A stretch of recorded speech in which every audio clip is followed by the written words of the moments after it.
They say nobody wants to work anymore. I wonder why. What could the reason be that nobody wants to work? It's a classic gripe of out-of-touch corporate executives hiring minimum wage workers, or the trust fund baby who is angry that their gym is busy in the middle of the day. Nobody wants to work anymore. That's right. Now, I really hate to say this, but by looking at the numbers, they might have a point. Yeah. Labor force participation is approaching generational lows even after the pandemic. I'm telling you, in 20, 30 years, we're going to have a labor force rate of 20, 30%. It's going to be half of this. While labor force participation amongst men specifically is the lowest it has ever been. That's right, because like if you were a stupid ass guy, back in the day, you could have a job where you have a hammer and you turn big rocks into little rocks. But now there's an engineer that makes a machine that turns big rocks into little rocks, so you're sitting at home playing video games.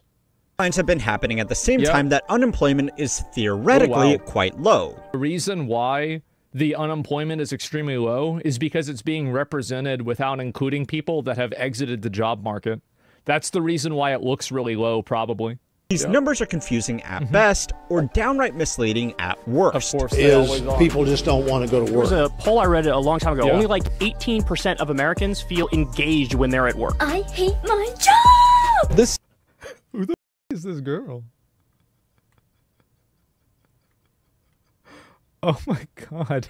My job! The signs are everywhere. Man. Businesses, especially restaurants, need employees and they need them now. Dude, less than 20% of the country likes their job. Okay, so there are two general schools that people fall into when they see that nobody wants to work anymore. All right. The first group are wealthy executives, business owners, or just people who have always worked incredibly hard who don't like that jobs are going unfilled. So they blame it on lazy young people who would rather sit around all day smoking cones. Why wouldn't you want to do that? Why you want to sign up for 8 hours a day to do some bullshit for somebody else and not make enough money and waste you're going to waste your whole day? Because you work for 8 hours, that means you're working for 10 hours, right? Because you got to get ready, you got to think. Usually there's like a preparation period. You got to drive to work, you got to go back from work, you have your lunch hour. Like we talking about a 10-hour investment. It's 10 hours every day. Like think about how much you could do with 10 hours. For what? The second school of thought agrees that yes, people don't want to work. They don't want to work demeaning jobs where they won't get paid enough to support a decent quality of life. It's nice when two groups who are so different can agree on something. So really, the only thing left is to work out why people don't want to work. Now, in most cases, they don't get enough money and working doesn't improve their life. It is actually so simple.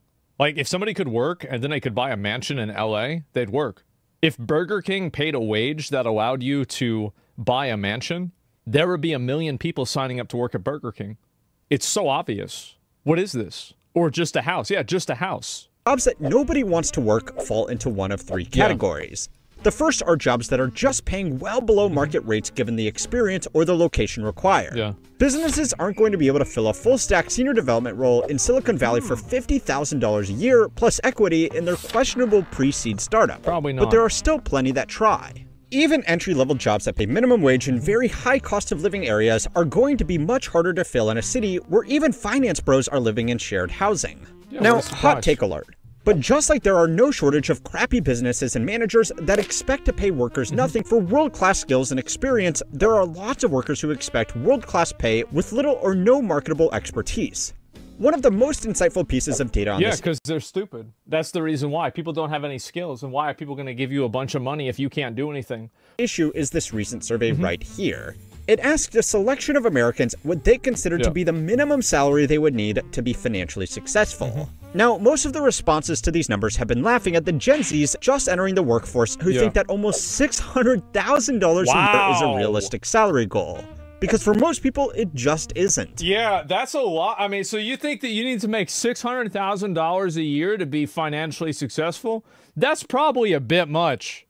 Unless you are in a few very specific career paths, there are basically no jobs that pay this money. And Probably even not, then, you need an insane amount of luck to get those opportunities. Yep. Now, you can blame this on young people who don't really know how the world works yet. Or the reason why it happens is because people look at the lifestyles of people on social media, and people on social media make a lot of money, so they relate to that, and that's why they think that they need to have that much money.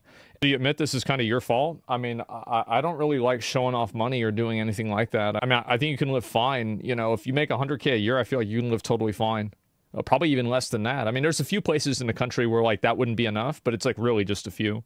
Most places like that's enough. Media that makes it look like every hustle bro is flying private. Yeah. But it's all distracting from a more interesting data point. The average boomer thinks financial success is achieved with a salary of just under $100,000. According to the Bureau of Labor Statistics, this is still almost double the median national salary. But in most major cities where people can actually find jobs that pay this much, $100,000 certainly doesn't afford a lifestyle of financial success. This is actually a really good catch-22 that this person making the video is bringing up, is the fact that in the places where a lot of high-paid jobs are available, they're also the highest standard of living and highest cost of living. So, like, yeah, you can get paid a lot of money in San Francisco, but there's an extra zero behind everything that you're trying to pay for, too. So, yeah, very good point. There is simply a massive gap in expectations between the generations looking for their first jobs and the group responsible for giving out most of the jobs. So they both agree that nobody wants to work, just for different reasons. The second type of job that nobody wants to work are in workplaces that push their staff, demand unreasonable overtime, or have management that are needlessly abusive. This happens in a shocking amount of businesses across the country. And even if you are lucky enough to avoid a boss that thinks shouting is enough— half of the employees were exposed to workplace harassment or misconduct? That's insane. Have y'all had this shit happen? See, like, I only had, like, 1.5 jobs, right? Like, I worked at IRS 2 years on and off, and then I worked at Sam's Club for a week. Y'all had this happen? Damn. Because, like, we never had this happen. Wow. Yes, I'm the harasser. Based. Bro, keep him in line, man. You gotta keep him straight. You have probably worked some overtime out of fear of losing your job or being reprimanded. According to a 2023 workplace survey, the average full-time worker across the country studied— I feel like working overtime as being in salary position versus like being like an hourly employee is very different. Like, I remember whenever we worked at the IRS, people would compete for overtime because it paid so well. Like, you had, like, all these government multipliers. So, like, you had, like, if you worked on Sunday, you would get paid more money. If you worked on the weekends, you would get paid more money. And if you worked at night, you would get paid more money. So, like, if you can work on Sunday at night, and this is, like, back 10 years ago, right? Like, more than that. Like, you were getting paid, like, $25 an hour. So, like, everybody was trying to get in on that, right? Like, they were constantly trying— yeah, double time. Yeah, and then you also have your overtime pay that kicks in at over 40 hours. Stacking multipliers? Yeah, they were playing like an ARPG. Is now putting in an average of 9.2 hours of unpaid overtime. Yeah, so it's These way jobs different if you're often salaried. don't have much trouble finding people to start, but they do struggle with high staff turnover. The third are simply jobs that never actually existed. You probably all know about ghost jobs by now. But even if you really do want to work, there is a good chance that most of your applications are just going to build out a workforce database. Oh, they put this out there because they legally have to, but they've already decided to hire the person in-house for— okay, yeah. Now, whatever the specific reason, the results are the same. Less people end up working. But aside from settling some beef between entitled Zoomers and some out-of-touch boomers, this data all reveals something more concerning about work in the current economy. It's not that people don't want to work anymore.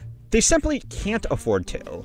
It's not even that. It's that people are disconnected from the fruits of their labor. Like, you're just working at the Amazon fulfillment center, putting things in boxes for 20 years, and nobody gives a fuck about you until you get replaced by a robot. Like, of course people don't want to do that. And I think also the internet has provided people with a false sense of thinking that they can, like, make a ton of money on the internet. This is, like, going to be maybe a hot take. But you know how people always say that, like, oh, well, Bill Gates and Steve Jobs dropped out of college? Yeah. They did. They dropped out of Harvard because their business was doing so well.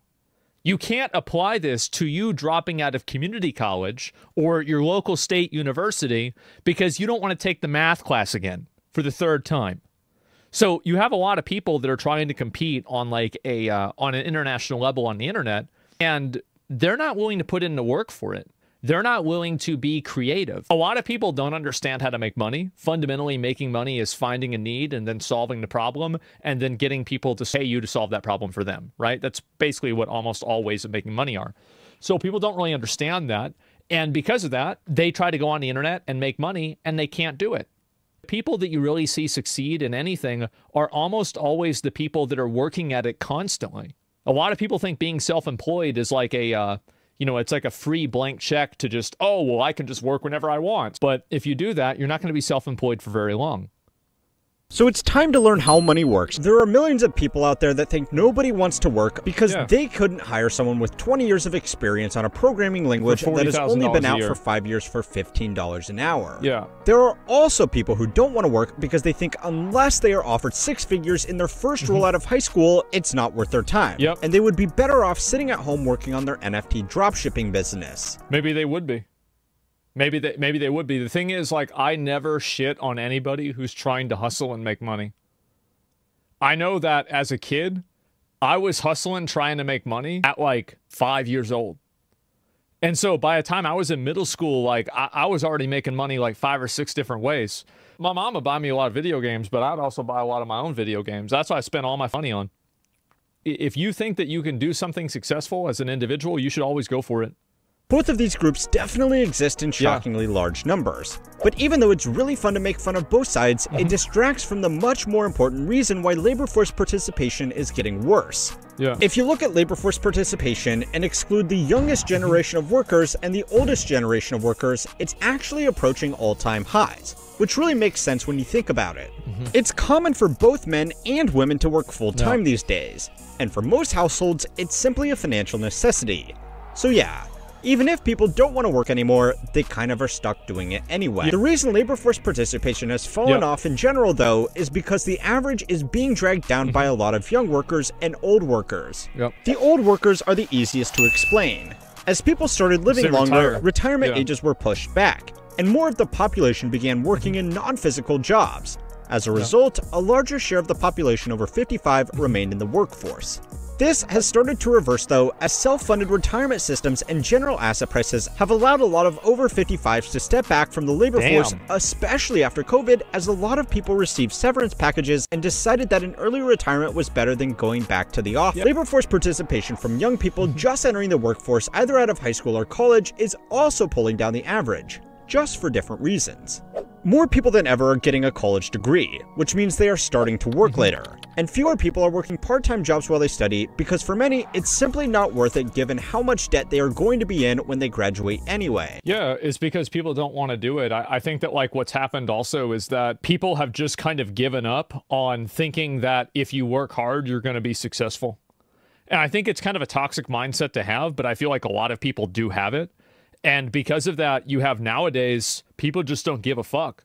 They don't care about working hard, and you can't really blame them because for them, there's no amount of work that they're going to be able to do that's going to give them the lifestyle that they want. This might not also be a shock to fix you. the school system? Some people are born with less talent points than other people. There are some people that are just stupid, and you're not going to be able to train somebody like that to understand a job that requires a lot of critical thinking. That's it. It's getting really damn hard to find a job out of college.